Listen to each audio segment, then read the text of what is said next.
இந்த flip flop chapati பிரேக்ஃபாஸ்ட்டை எப்படி ஈஸியாக சிம்பிளாக செய்கிறதுன்னு பார்க்கலாம். சப்பாத்தி மாவு இன்றைக்கி நான் 2 பேருக்கு செய்கிற அளவுக்கு நல்லா சாஃப்டாக நிறைய தண்ணி போட்டு நல்லா சாஃப்டாக பிசைஞ்சு வச்சுருக்கிறேன். 2 சின்ன சைஸ் தக்காளி, கொஞ்சமாக சின்ன வெங்காயம் எடுத்துருக்கிறேன். நீங்கள் பெரிய வெங்காயம் எடுத்துக்கிறீங்கன்னா ஒரு பெரிய வெங்காயம் எடுத்துக்கோங்க. இப்போது சப்பாத்தியை ஏதாவது ஒரு ஷேப்பில் தேய்ச்சிட்டு நல்லா ஷார்ப்பாக குட்டியாக ரவுண்டாக வர மாதிரி இருக்கிற ஒரு கிண்ணமாக எடுத்து இந்த மாதிரி சப்பாத்தியில் மேக்ஸிமம் எத்தனை ரவுண்ட்ஸ் மேக் பண்ண முடியுமோ அத்தனை ரவுண்ட்ஸ் மேக் பண்ணி எடுத்துக்கோங்க. இப்போ அந்த சர்க்கிள் எல்லாத்தையுமே ஆப்போசிட் சைடில், அதாவது இந்த பக்கத்துல இருந்து இந்த பக்கம் ஸ்டிக் பண்ணிட்டு அப்புறம் மிச்சமாக இருக்கிற 2 சைடடையும் அப்படியே பின்னாடி திருப்பி ஸ்டிக் பண்ணி எடுத்தீங்கன்னா இந்த ஷேப் வந்துடும். இப்போ தண்ணியில் உப்பு எண்ணெய் ஆட் பண்ணி நல்லா கொதிக்க விடுங்க. தண்ணி நல்லா கொதிச்சு வந்ததுக்கு அப்புறமாட்டிக்கு தான் நம்ம செஞ்சு வச்சிருக்கிற இந்த ஷேப்பை ஒன்று ஒன்றா எடுத்து ஆட் பண்ணிக்கோங்க. கொதிக்காமல் ஆட் பண்ணிங்க அப்படின்னா தண்ணியில் மாவு எல்லாமே கரைஞ்சிரும். நல்லா தண்ணியில் கொதிக்க விட்டு அதில் இதை ஆட் பண்ணி ஒரு 5 மினிட்ஸ் வச்சிங்க அப்படின்னா நல்லா அந்த மாவு வெந்துடும். வெந்ததுக்கு அப்புறமாட்டிக்கு நல்லா தண்ணியை வடித்து எடுத்து தனியாக ஒரு பிளேட்டுக்கு ட்ரான்ஸ்ஃபர் பண்ணி வச்சுருங்க.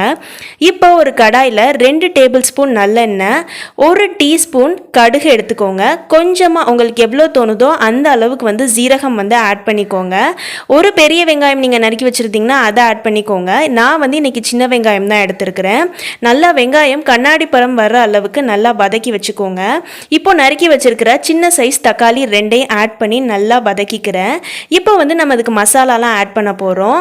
ஒரு அரை டேபிள் ஸ்பூன் மிளகாய் பொடி, கொஞ்சமாக கிட்டத்தட்ட ஒரு டீஸ்பூன் மஞ்சள் பொடி, அரை டேபிள் ஸ்பூன் மல்லிப்பொடி, 1 டீஸ்பூன் உப்பு, அரை டீஸ்பூன் மிளகு பொடி, ஒரு தேவையான அளவு ஒரு 3/4 டேபிள் ஸ்பூன் நூடுல்ஸ் மசாலா நான் ஆட் பண்ணியிருக்கிறேன்.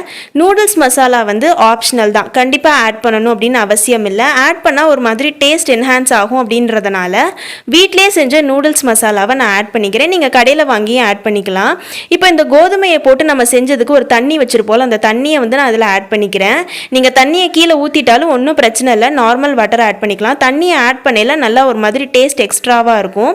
இப்போ கடைசியாக வடித்து எடுத்து வச்சிருக்கிற அந்த சப்பாத்தியையும் நம்ம அதில் ஆட் பண்ணிக்கிறோம். பார்க்க ரொம்ப காம்ப்ளிகேட்டடாக தெரியும், ஆனால் ரொம்ப சிம்பிள் அண்ட் ஈஸி.